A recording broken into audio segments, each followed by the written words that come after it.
காத்துட்றாப்புல நின்றுட்டிய. உங்களுக்கு தெரிஞ்சது எங்கே நிற்காவளோ? இங்கே தான் வேலை இருக்குன்னு சொல்லி என்னைய வர சொன்னாடுவேன். கண்ணு கிட்டுக்க தூரத்து வரைக்கும் அவ்வளோ காணையில. எங்கே போய் தொலைஞ்சொல்லோட தெரியல. உள்ள மரத்து மூட்டுக்குள்ளே நிறைய ஆட்கள் இருக்குதுக்கா. அங்கே ஒரு வேலை இருந்தாலும் இருப்பாளுவே. எனக்கு பார்க்க அங்கே நின்ன மாதிரி தெரியல. நம்ம ரெண்டுத்துக்கும் இங்கிருந்து பார்க்க தெரியாதுக்கா. ஆனால் சின்ன பொண்ணுக்கு அங்கே நிற்கிறது யாருன்னு நல்லாவே தெரியும். ஏன்னா இவ தான் உயர்ந்த மனுஷியாச்சே. நீ இப்போ என்னைய பாராட்டியா இல்லை கிண்டல் பண்ணுறியா? கிண்டல்லாம் பண்ணலை, பெருமையாக தான் பேசிகிட்டு இருக்கேன். 2 பேரும் கதை விட நிப்பாட்டிட்டு அங்கே வந்திருக்காள்வலான்னு போய் பாருங்க. ஏக்கா அங்கே நிறைய பேர் நின்றுட்டு இருக்காவ. நீங்கள் பார்க்க சொல்கிற ஆள் யாரு? இது கூட தெரியாதாங்க கூமுட்டை. ஏக்கா எனக்கு ஒரு சின்ன சந்தேகம். வேலைக்கு வந்த இடத்துல வேலை செய்ய விடாம இங்கேயும் வந்து சந்தேகமாக கேட்க. உடம்பு எப்படி இருக்கு? இது வரைக்கும் நல்லா தான் இருக்கு. ஏனுமே நல்லா இருக்குன்னா இந்த சந்தேகத்தை நான் சீலா கடையை கேட்டுக்கிட்டேன். தப்பிச்சிட்டாள. இப்போ உனக்கு என்ன வந்துச்சு? எனக்கு ஒன்றும் வரலையே. அப்படியே பின்னடிச்சு போய் பாலத்துக்கு கீழே விழுந்துடாத. எதுக்குக்கா இப்போ என்னை பார்த்து முறைச்சிக்கிட்டு இருக்க? ஒரு சின்ன வேலை கொடுத்தா கூட ஒரு பிழையை செய்ய தெரியாது. இதெல்லாம் எங்கேருந்து விளங்கும்? நல்லா திட்டுங்கக்கா, அப்படின்னா தான் இவ திருந்துவா. 2 பேரும் இந்த பொருளெல்லாம் கொண்டுட்டு மரத்து மூட்டுக்கு போங்க. நான் அங்கே நிற்க ஆட்கள்கிட்ட போய் அவ்வளோ எங்கன்னு கேட்டு வரேன். மம்பட்டியும் வாளியும் சின்ன பொண்ணுகிட்ட கொடுங்க. இந்த அப்படி மம்பட்டியை ஒழுங்கா போட்டுட்டு போ. வாளியை அங்கே கொண்டு போய் வைங்க. அதை விட்டு வாளியில் இருக்கிறத ஒழுங்கி விடாதுங்க. நான் திங்க மாட்டேங்க்கா. ஆனால் அவ தின்னா நான் பொறுப்பு இல்லை. வாளியில் உள்ள சாப்பாடு ஒரு பிடி குறைஞ்சினா கூட உங்கள் 2 பேர்த்தையும் தூக்கி போட்டு மிதிச்சு விடுவேன். குறையாதுக்கா, குறையாம நான் பார்த்துக்கிட்டேன். இங்கே 2 பேர் நிற்காம மரத்து மூட்டுக்கு போங்க. ஏக்கோ சுந்தரிக்கோ, நான் கூப்பிடுறத அள்ளுக்கு கேட்க மாட்டேக்கேன்.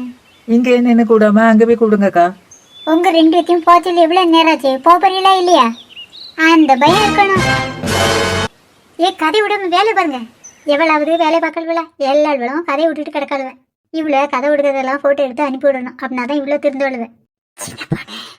எல்லா இடத்துலையுமே வேலையெல்லாம் முடிச்சாச்சு. ஆனால் இங்கே மட்டும் பாதி பேர் தான் வந்திருக்காளுவேன்.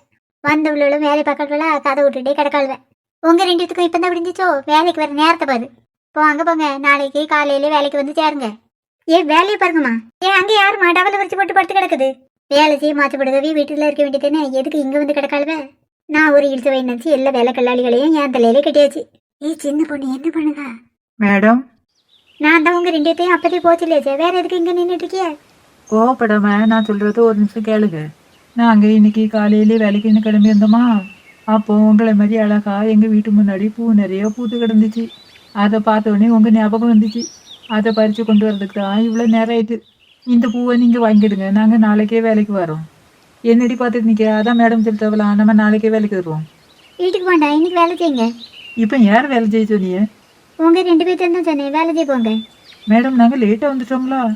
அதெல்லாம் நான் பார்த்துக்கிறேன், நீங்கள் வேலை செய்ய போங்க. சரி மேடம். மேடம் ரொம்ப தேங்க்ஸ். இருக்கட்டும், பரவாயில்ல. எப்படி சின்ன பொண்ணு சம்மதிக்க வச்ச? வேலை செய்யாமல் என்ன பண்ணுறது? எல்லாரும் வேலை பாருங்க. அந்த டேபிளை பார்த்தியா? பார்த்தேன். அதில் கிடக்கிறது எல்லாமே ஓசி பொருள் மாதிரி தானே இருக்குது. அதான் அதுலேருந்தே ஒன்றை சுட்டு கொடுத்துட்டேன். நீங்கள் 2 பேரும் வேலைக்கு வந்திருக்கேன், அந்த குண்டு பொம்பளை வரலையா? என்னது கேட்டியே? கட்டையா குண்டா ஒரு பொம்பளை உண்டுல, அவள் வரலையான்னு கேட்டேன். அப்படியே அங்கே நிற்காவ. என்கிட்ட கூட ஒரு வார்த்தை சொல்லாமல் அங்கேயே நிற்க. அவளை வீட்டுக்கு போய் சொல்லிடுங்க. நீங்கள் 2 பேர் மட்டும் செய்யுங்க. சின்ன பொண்ணு, என்னடி எதுக்கு கூப்பிட்ட? இங்கே நம்ம 2 பேரும் வேலைக்கு வரல, அக்காவுக்கு துணைக்கு தான் வந்தோம். நம்மளை இவ வேலைக்கு சேர்த்துருக்கா. அப்படியெல்லாம் வேலைக்கு வரக்கூடாதுன்னு சொல்லுக்கா. இவ சரியில்லை. இவளுக்கு இன்னைக்கு சரியான பாடம் புகட்டணும். என்னடி செய்ய போற? செய்ய போகிறோம். என்னடி சொல்ற? எனக்கு இப்பவுமே கை காலெல்லாம் உதறுது. கொஞ்சம் கை கால் உதறல தூக்கி தூர வச்சுட்டு என் கையில் இருக்க பைய கொண்டு அவள் தலையில் போடு. தலையில போடணுமா? எதுக்கு? அவளுக்கு இன்னைக்கு கும்மாங்குத்து கொடுப்போம். என்ன ரெடியா? ரெடி தான். நீயாவா தலையில போட வேண்டியதானே? எனக்கு இட்டர்லாமா? அதன போய் தான் நான் உன்னைய போட சொல்கிறேன். அதுக்கு என் பைய தூக்கி தலையில போடணும். பைக்குள்ள ஏதாவது இருக்கான்னு பாரு. சின்ன பொண்ணு, பைக்குள்ள டபுள் இருக்குது.